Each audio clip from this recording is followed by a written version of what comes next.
কই গো, কিছু কি ঠিক করলে? রাজকুমারের জন্মদিনে কি উপহার দেবে? হ্যাঁ গো, পেয়েছি। এই দেখো। উমা, এই যে তোমার ছোটবেলা সোনার আংটিখানা। হ্যাঁ গিন্নি, ঠিক ধরেছ। যেটুকু যা গয়না ছিল সবই তো দেওয়া হয়ে গেছে, নহে বিক্রি হয়েছে। আর তো কাউকে কিছু দেওয়ার নেই, তাই ভাবলাম এটাই উপহারে দিই। সে ভালো ভেবেছো। বেশ, আসি তাহলে। ওদিকে সবার দেরি হয়ে যাচ্ছে গিন্নি।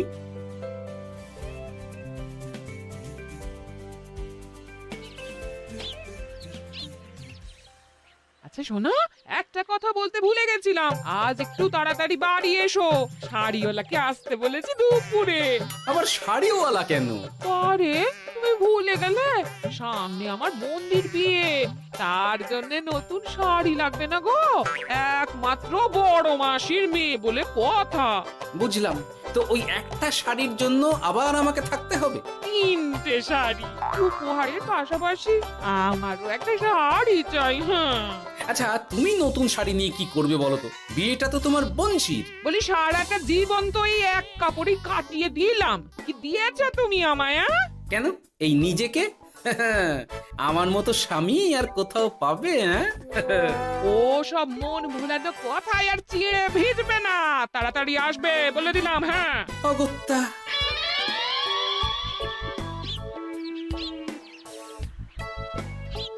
দূর, গিন্নিরও যত কথা সব বেরোনোর সময়। আবার তাড়াতাড়ি ফিরেও আসতে হবে শাড়ির জন্য। দেখি মহারাজকে বলি অগ্রিম বেতনের জন্য, না হলে তো শাড়ি কেনা যাবে না। তাও একটা হলে হতো, কিন্তু এনাকেও দিতে হবে। আসলে সত্যিই তো, গিন্নি আমার কত যত্ন আত্তি করে, কিন্তু তাকে আজ পর্যন্ত তেমন কিছু উপহার দিতে পারেনি। না, গিয়ে বলি।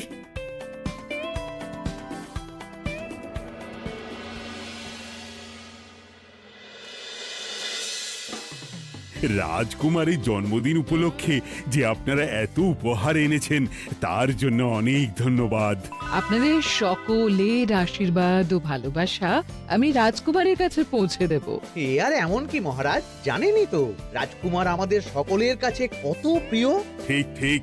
কিন্তু আমি অবাক হচ্ছি আপনার প্রিয় গোপাল জন্মদিন ভুলে গেছে দেখে। এখনো পর্যন্ত তার কোনো পাত্তাই নেই। হ্যাঁ তাই তো, গোপাল আসেনি কেন? এসে গেছি মহারাজ। তা বলি, এসে তো উদ্ধার করে দিয়েছো। আজ রাজকুমারের জন্মদিন, সে কথা কি মাথায় আছে? ক্ষমা করবেন মহারাজ, আসলে ওই রাজকুমারের উপহার আর গিন্নির আবদার এসবের জন্যই আমার দেরি হয়ে গেল আর কি। এই নিন রানীমা, আমার তরফ থেকে রাজকুমারের জন্য ছোট্ট উপহার। অনেক অনেক ধন্যবাদ গোপাল। তবে মহারাজ, আমারও একটা অনুরোধ ছিল। কি? আমাকে যদি অগ্রিম বেতন হিসাবে কিছু মোহর দেন, তাই নিয়ে আমাকে একটু তাড়াতাড়ি বাড়ি ফিরতে হবে। উনি বলবেন আর ওনাকে দিতে হবে, মামা বাড়ির আবদার।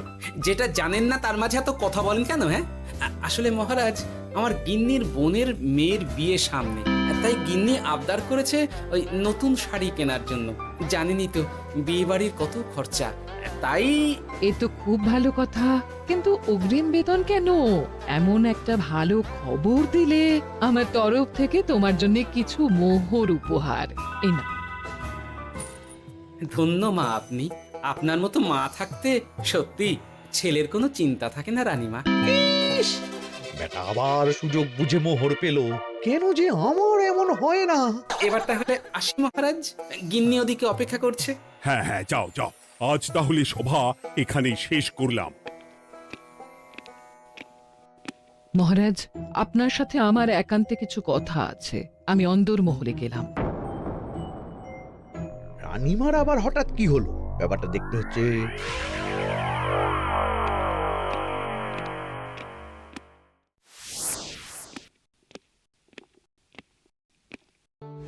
আজ আমি বুঝতে পারছি আপনি আমাকে একদম ভালোবাসেন না মহারাজ। ও কি কথা বলছো রানী? একদম ঠিক বলছি। নিজের গিন্নির আবদার মেটানোর জন্য গোপাল কত ভাবে, নতুন শাড়ি কিনে দেবার জন্য অগ্রিম বেতন অব্দি চাইলো, আর আপনি? আমি তো রাজা, আমি কেন বেতন চাইবো? সেটাই তো, রাজা হয়েও আপনি কখনো এমন কিচ্ছু করেননি, কিচ্ছু না। আহা, রাগ করে না, আমি তোমাকে সব থেকে সুন্দর শাড়ি উপহার দেব। একেবারে সোনার সুতোর কাজ করা মুক্ত বসানো শাড়ি। এমন শাড়ি কেউ কখনো দেখেনি। ও মা, সত্যি? সত্যি? আচ্ছা, এই ব্যাপার। গোপালের কথা শুনে এবার মহারাজ ও রানীমাকে উপহার দেবে। ধুর, আমারই ভাগ্যটা খারাপ।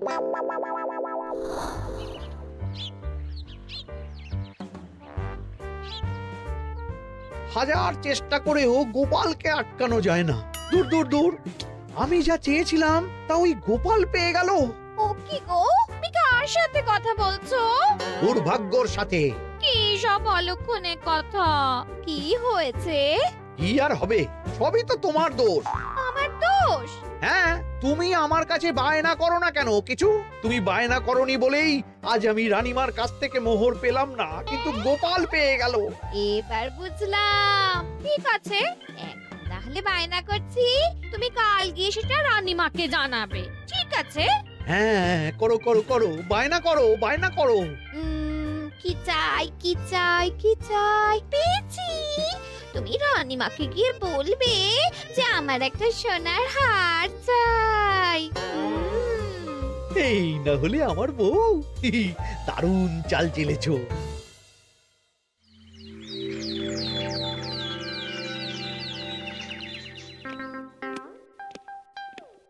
কি গো মন্ত্রী, আজ যে তুমি দেরি করলে বড়। আগে মহারাজ, আমাকে সময় নিয়ে শোনাতে শোনাতে মন্ত্রীমশাইয়ের মনে হয় নিজেরই সময় জ্ঞান খারাপ হয়ে গেছে। তুমি থামো তো মহারাজ, আমারও খুব বড় একটা বিপদ হয়ে গেছে। একমাত্র রানীমাই আমাকে বাঁচাতে পারবেন। আমাকে একটু ওনার সাথে দেখা করার অনুমতি দিন মহারাজ। কিন্তু তোমাদের রানীমা তো এখানে নেই। আসলে জানোই তো যে কুমার অনেক দূরে থাকে, তাই গতকাল রাতেই রওনা দিয়েছে। সে কি, রানীমা নেই? এবার কি হবে আমার? কেন কেন কেন, কি হয়েছে? আসলে মহারাজ, আমার বউ আমার কাছে সোনার হার গড়িয়ে দেওয়ার বায়না করেছে, তাই আমার। বুঝেছি বুঝেছি, চুপ করো তুমি। এখন তোমাকে মোহর দিতে পারবো না। কেন মহারাজ? পরের মাসে দিতে পারবো। আসলে তোমাদের রানীমাকে সোনার সুতো দিয়ে কাজ করা এক শাড়ি উপহার করেছি সদ্য, যার জন্য অনেক খরচ হয়ে গেছে। তাহলে আমার সোনার হার পরের মাসে গড়িয়ে দিও। এটা তো ঠিক না। গোপাল আপনার প্রিয় বলে যখন যা চায় তখনই সাথে সাথেই পেয়ে যায়, আর আমার বেলায় এমন। এমন কোনো ব্যাপার নয় মন্ত্রী। মহারাজ, আপনি বরং আমাকে দেওয়া মোহরগুলো আমার অগ্রিম বেতন হিসেবে ধরুন, না হলে মন্ত্রীমশাই এমন অভিযোগ বারবার করবেন। আহা গোপাল, তোমাকে তো স্বয়ং রানীমা উপহার দিয়েছেন, এসব কিছু করতে হবে না। যেমন আছে তেমনই থাক। ঠিক আছে, আমিও দেখে নেব পরে। কি দেখে নেবে মন্ত্রী? না না, ও কিছু না মহারাজ, পরেই দেখে হার গড়ানোর কথা বলছি। না, মন্ত্রীর হাবভাব মোটেই ঠিক ভালো লাগছে না। বেটা মনে মনে নিশ্চয়ই কোনো ফন্দি আটছে আমার বিরুদ্ধে। কিছু একটা করতেই হবে। গোপালের ওই মোহর উপহার পাওয়াটা আমি কিছুতেই মেনে নিতে পারছি না। একটু মাথা খাটাই, একটু মাথা খাটাই। উপায় পেয়েছি। আমাকে এখনই নবাবের কাছে গিয়ে মহারাজের নামে বলতে হবে।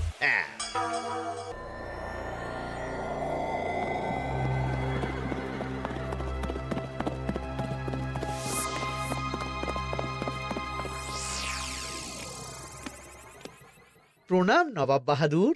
আরে এ যে কৃষ্ণনগরের রাজা কৃষ্ণচন্দ্রের মন্ত্রী, তো হঠাৎ এখানেই কেন? আমি নবাব বাহাদুরকে আন্তরিক ধন্যবাদ জানাতে এসেছি। কিসের জন্য?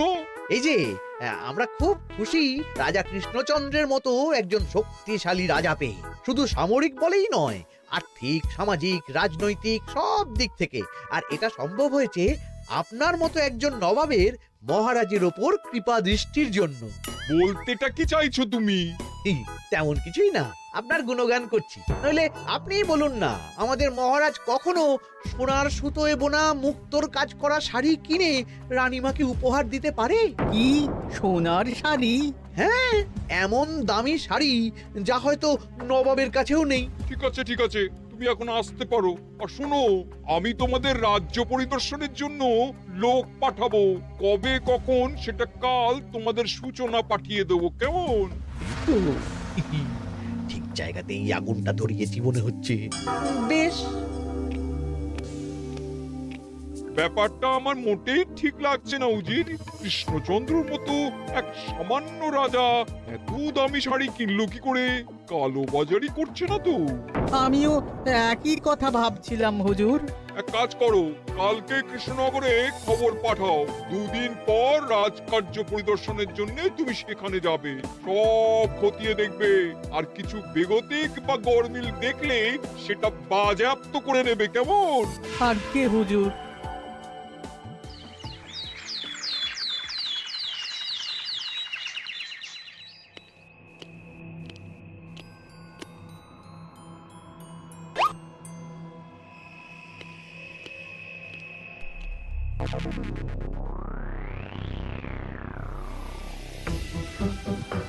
কি হয়েছে মহারাজ? কার চিঠি?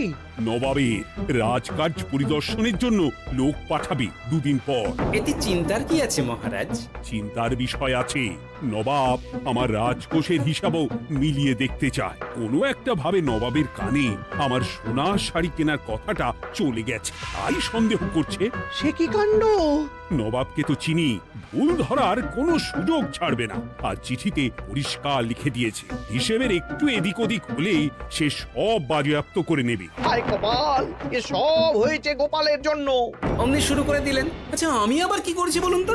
তুমিই তো করেছো। সেদিন যদি তুমি তোমার গিন্নির শাড়ি কেনার কথাটা রানীমার কানে না তুলতে, তাহলে রানীমাও মহারাজের কাছে শাড়ির জন্য বায়না করতেন না, মহারাজও সোনার শাড়ি কিনতেন না, আর নবাবও জানতে পারতেন না। একদম ঠিক কথা বলেছ মন্ত্রী, সব দোষ তোমার গোপাল। মহারাজ, আপনি এমন বলছেন? হ্যাঁ বলছি, কারণ এটাই হয়েছে। দুশ্চিন্তায় এখন মাথা খারাপ হয়ে যাচ্ছে আমার। আমি জানি না তোমার জন্য আজ অব্দি এমন বিপদে কবে পড়েছি। এবার তোমাকেই এখান থেকে বেরোনোর উপায় বের করতে হবে। আর যদি তা না করতে পারো, তাহলে আজ পর্যন্ত তোমাকে যত মোহর উপহার দেওয়া হয়েছে, সেই সব উপহারের মোহর ফেরত দিতে হবে। সব মোহর যে প্রায় খরচ হয়ে গেছে মহারাজ, আবার আমি কোথা থেকে পাবো? সেটা তুমি জানো। এইবার গোপাল ভালো মতো জব্দ হয়েছে। এ যে লঘু পাপে গুরুদণ্ড। গোপাল পড়ল ফাঁদে, এমন দেখে মন্ত্রী হাসে আর আমার মনটা কাঁদে।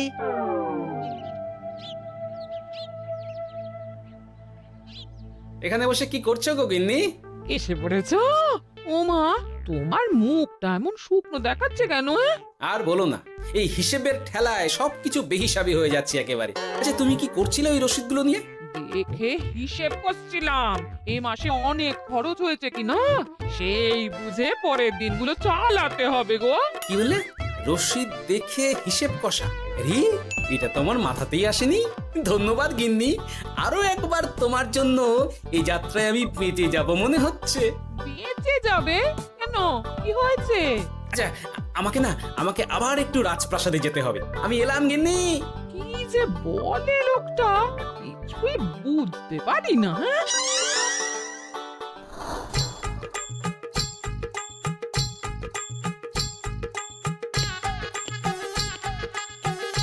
আসতে পারি মহারাজ? এ কি গোপাল, তুমি? আর কোনো চিন্তা নেই মহারাজ, নবাবকে হিসেব বোঝানোর উপায় পেয়ে গেছি। কি বলছো? কি কি কি উপায়? এই দুদিনে আপনি শুধু সকল প্রজাদের কাছ থেকে পুরনো রসিদ সংগ্রহ করুন, তাহলেই কেল্লা ফতে। তাই নাকি? আর নয়তো কি?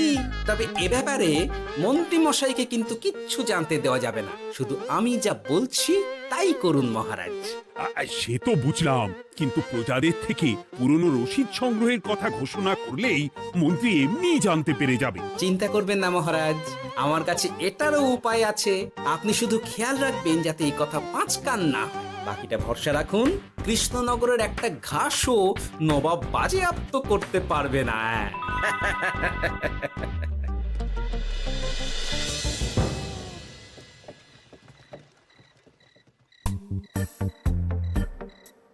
গোপাল দাদু, আমরা সব চলে এসেছি।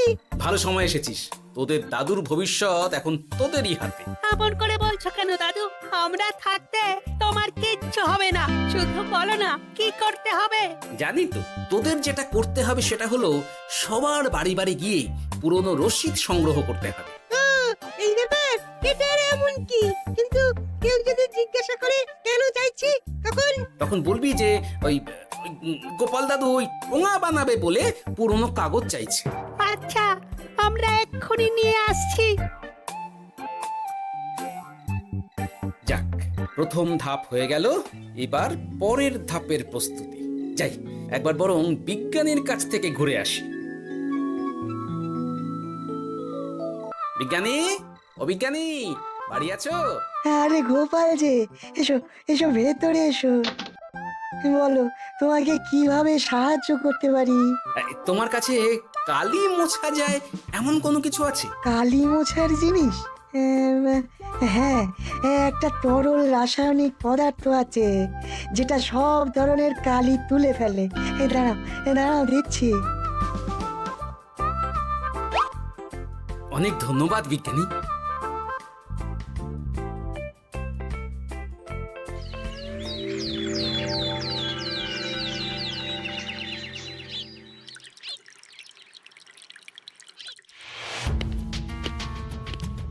আসুন আসুন, আপনার জন্যই তো অপেক্ষা করছিলাম। তাই নাকি? এতটা পথ উনি এসেছেন, আগে ওনার জন্য শরবত ও মিষ্টির ব্যবস্থা করি। এই যে মহারাজ, আমি জল মিষ্টির ব্যবস্থা করে এনেছি, এটাও সাথে নিন। এটা কি? কেন, হিসেব ভোলা ময়রা পাঠিয়েছে এই মিষ্টি ও শরবতের দাম। এর মধ্যে এই কাজের সাথে যুক্ত ভোলা ময়রা আর তার পরিচারকের পারিশ্রমিকও যুক্ত আছে। হ্যাঁ, আসলে আমাদের মহারাজ তো প্রতিদিনের খরচ খুব হিসেব করে চলেন, তাই। ও, আমি একটু বসবো? নিশ্চয়ই, ওই তো ওদিকে বসার জায়গা।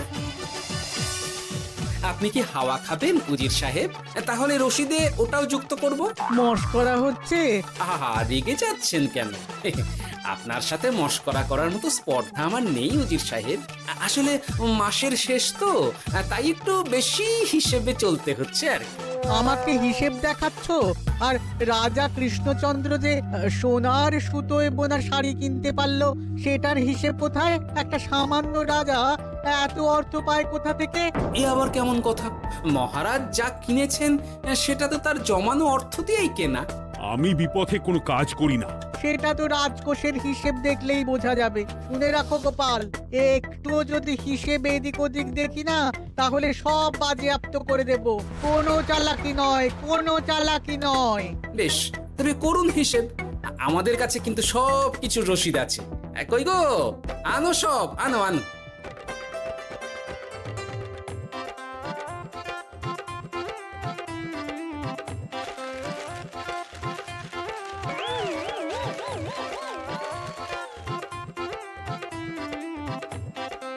হ্যাঁ, এত রসিদ? আপনি বরং নিশ্চিন্তে হিসেব কষে নিন, আমরা আসি।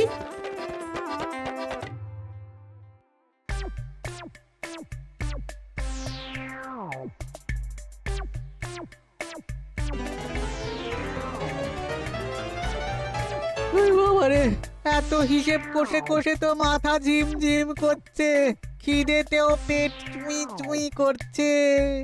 আপনার হিসেব কত দূর উজির সাহেব?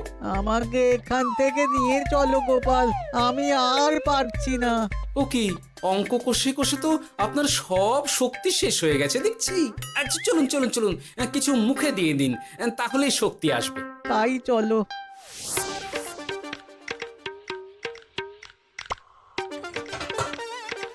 নিন, এটা হলো দুপুরের খাবার, আনাজ মশলা এমনকি রান্নার ঠাকুরেরও পারিশ্রমিকের হিসেব। এবার আমি পাগল হয়ে যাব। আমি আর কোনো হিসেব দেখতে চাই না। সব সময় কি আর তো হিসেব নিয়ে চলা যায় নাকি? কি আর করা যাবে বলুন? হিসেবে না চললে আপনি তো মহারাজের উপার্জনের উপর সন্দেহ করবেন, আর বেশি খরচ হলেই সম্পত্তি বাজেয়াপ্ত করবেন। তাই বলে সব কিছুতেই হিসেব? কোনো একদিকে বেশি খরচ হলে বাকি দিকগুলো এভাবেই কম করে চলতে হয়। কি ঠিক বলিনি? আমি আমার ভুল বুঝতে পেরেছি গোপাল, এবার আমাকে রেহাই দাও।